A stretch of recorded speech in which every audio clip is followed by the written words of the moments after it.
Yohana. Aku salah satu member dari UKM Bengkel Seni di Politeknik Kelapa Sawit Citra Widya Edukasi. Buat yang penasaran, Bengkel Seni adalah unit kegiatan mahasiswa yang bergerak dan terfokus dalam bidang kesenian. Di antaranya, musikalisasi puisi, akustik,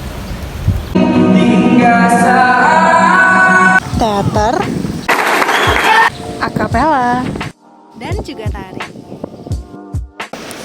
Visi dari Bengkel Seni ini yaitu menghidupkan dan mengembangkan seni dan budaya di Politeknik Kelapa Sawit Citra Widya Edukasi. Misinya yang pertama, menghidupkan kemauan dan minat dalam berseni, berbudaya, dan berorganisasi.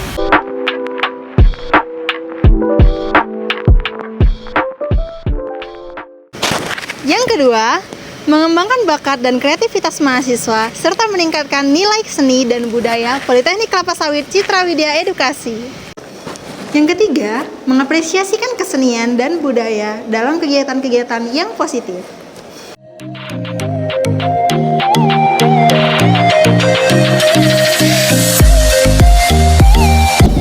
Yang keempat, mengimplementasikan nilai kesenian dan budaya dalam ruang lingkup organisasi dan masyarakat kampus. Tunggu apa lagi?